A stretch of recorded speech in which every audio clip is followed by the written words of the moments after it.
రీసెంట్గా world press freedom index 2021 వాళ్ళు ఒక రిపోర్ట్ రిలీజ్ చేశారు. అందులో ఇండియాకి సంబంధించి కొన్ని సర్ప్రైజింగ్ ఫ్యాక్ట్స్ని వాళ్ళు షేర్ చేశారు. ఒక రకంగా చెప్పాలంటే డిసప్పాయింటింగ్ ఫ్యాక్ట్స్ అని చెప్పచ్చు. వాళ్ళు చెప్పిన ఫ్యాక్ట్స్లో పాయింట్స్ ఏంటంటే, ఆ ఇండెక్స్ పేరు ఫస్ట్ చెప్తాను మీకు నేను. Press freedom index. ఇందులో ఈ సర్వే చేసింది ఎవరంటే RSF అంటారు, అంటే reporters without borders. Reporters without borders అంటారు. ఇది ఒక ఫ్రాన్స్కి సంబంధించిన ఫ్రెంచ్ NGO. వీళ్ళు చెప్పింది ఏంటంటే, ఇండియాలో ప్రెస్ ఫ్రీడమ్కి సంబంధించి వాళ్ళు చేసిన స్టడీలో వరల్డ్లో రకరకాల కంట్రీస్లో వాళ్ళ స్టడీ చేశారు. అప్రాక్సిమేట్గా దే హ్యావ్ స్టడీడ్ 180 కంట్రీస్. అందులో ఇండియాకి ఇచ్చిన ర్యాంకింగ్ 142. సో వాళ్ళు ప్రెస్ ఫ్రీడమ్ ఇండెక్స్లో, అంటే పత్రికా స్వేచ్ఛ విషయంలో ఇండియాకి ఇచ్చిన ర్యాంక్ 142 అవుట్ ఆఫ్ 180. ఈ ర్యాంక్ మనం వెంటనే తెలుస్తుంది మన ఇండియాలో ప్రెస్ ఫ్రీడమ్ ఎలా ఉందన్నది. ఇంక నేను మళ్ళీ దాని గురించి ఎలాబరేషన్ చేయవలసిన పని లేదు. అయితే ఇదేమి కొత్త విషయం కాదు. గతంలో మనకి 2016లో 2016లోనే ఇదే ఇండెక్స్ సర్వేలో వాళ్ళు ఇండియాకి ఇచ్చిన ర్యాంక్ 133 అవుట్ ఆఫ్ 142. అంటే 2016లో వాళ్ళు సర్వే చేసిన కంట్రీస్ 142 అయితే ఇండియాకు ఉన్న ర్యాంక్ 133. అంటే చాలా డిసప్పాయింటింగ్ ర్యాంక్ 2016లోనే వచ్చింది.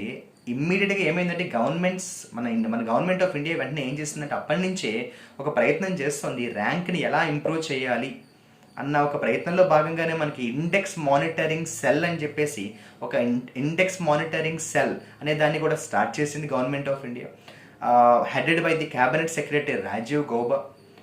ఆయన క్యాబినెట్ సెక్రటరీగా ఉంటూ ఈ ర్యాంక్ని ఎలా ఇంప్రూవ్ చేయాలి అన్న ప్రయత్నంలో భాగంగా ఫ్రాన్స్ ఎంబసీని కలిశారు.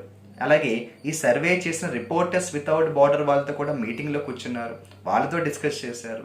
ర్యాంక్స్ ఎలా ఇంప్రూవ్ చేయాలి అన్న దాని మీద కొన్ని స్టెప్స్ తీసుకున్నారు. నిజంగా ఈ సర్వే జెన్యూన్గా జరిగిందా అన్న విషయంలో కూడా వాళ్ళు డిస్కస్ చేశారు. కానీ ఈ రిపోర్టర్స్ వితౌట్ బార్డర్స్ అనే సంస్థ చేసిన ఈ సర్వేలో వాళ్ళు కొన్ని ఫ్యాక్ట్స్ మెన్షన్ చేశారు. ఏంటంటే ఇండియాకి సంబంధించి ఇది వాళ్ళు చెప్పిన స్టేట్మెంట్ నేను మీతో షేర్ చేసుకున్నా. వాళ్ళు చెప్పిన స్టేట్మెంట్ ఏంటంటే, India is one of the world's most dangerous countries for journalists trying to do the job properly.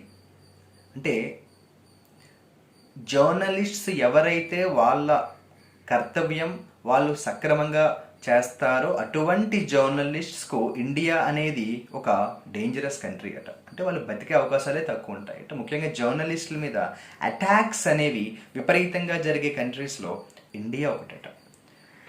అందువల్ల డెఫినెట్గా ఏంటంటే 2020 ఫిబ్రవరి, లాస్ట్ ఇయర్ ఫిబ్రవరిలో కూడా ఈ ఇండెక్స్ మానిటరింగ్ సెల్ పెట్టినప్పుడు వాళ్ళు 18 మినిస్ట్రీస్తో కూర్చొని మాట్లాడారు. 32 ఇండిసెస్ని వాళ్ళు కన్సిడర్ చేస్తూ ఈ ర్యాంక్స్ని ఎలా ఇంప్రూవ్ చేయాలి అన్న దాని మీద కూడా వాళ్ళు మాట్లాడడం జరిగింది. ఏదేమైనా కూడా నేను గతంలో కూడా ఒక వీడియోలో చెప్పాను, ఇంటర్నేషనల్ లెవెల్లో జరిగే సర్వేస్లో ప్రతి సర్వేలో 100% ఫ్యాక్ట్స్ ఉంటాయని మనం కంక్లూజన్కి రాకూడదు. కొంతవరకు ఇంటర్నేషనల్ డిప్లొమసీ అనేది ఎప్పుడు కూడా క్యారీ అవుతూ ఉంటుంది. కానీ 100% ఫాల్స్ లేనప్పుడు ఎవ్వరూ బ్లేమ్ చేసే పొజిషన్లో ఉండదు. సో డెఫినెట్గా ఎక్కడైనా కూడా లూప్ హోల్స్ ఉన్నప్పుడే ఒకరు బ్లేమ్ చేసే పొజిషన్ ఉంటుంది. డెఫినెట్గా మేబీ ఈ ర్యాంక్స్లో 142 అవుట్ ఆఫ్ 180 వాళ్ళు ఇచ్చిన ర్యాంక్ కొని కాదనుకున్నా ఎంతవరకు ఇవ్వచ్చు అన్నది ఒక సెల్ఫ్ అనాలిసిస్ చేసుకోవాలి. సో ఇంటర్నేషనల్ లెవెల్లో ఏ సర్వే జరిగినా కూడా డెఫినెట్గా వేర్ ఈజ్ ద ఫాల్ట్ అని ఇంట్రోస్పెక్షన్ చేసుకోవాల్సిన బాధ్యత ప్రతి గవర్నమెంట్కి ఉంటుంది. సో ఇండియాకి సంబంధించి ఈ సర్వేలో వాళ్ళు ఇచ్చిన ప్రెస్ ఫ్రీడమ్ ఇండెక్స్లో 142 ర్యాంక్ అనేది డెఫినెట్గా disappointing fact. So the governments have to introspect what is the problem, where is the problem. ఇన్ని రిసోర్సెస్ మనకుండి, ఇంత టెక్నాలజీ మనకుండి, ఎందుకు ఇటువంటి ర్యాంకింగ్స్ విషయంలో మనం వెనుకబడుతున్నాం అన్నది governments have to introspect. Let us hope at least in the near future that the ranking in this press freedom index will improve. దీనికి సంబంధించి నేను గతంలో ఒక వీడియోలో కూడా చెప్పాను. రీసెంట్గా సుప్రీంకోర్ట్ ఆఫ్ ఇండియా కూడా అన్ని స్టేట్ గవర్నమెంట్స్ మీద సీరియస్ యాక్షన్ తీసుకుంటామని చెప్పింది. ఎప్పుడైనా కూడా ఒకవేళ గవర్నమెంట్స్ ఆఫ్ స్టేట్స్ పీపుల్ ఎవరైనా సోషల్ మీడియాలో పోస్టింగ్స్ పెట్టినా వాళ్ళు ఏదైనా ఒక ఐడియాని వాళ్ళు షేర్ చేసుకుంటే గవర్నమెంట్కి ఎగైనిస్ట్గా మీరు ఎందుకు మాట్లాడారని అటువంటి వాళ్ళ మీద యాక్షన్ కానీ తీసుకుంటారంటే మాత్రం ఊరుకోమని చెప్పింది సుప్రీంకోర్ట్ ఆఫ్ ఇండియా.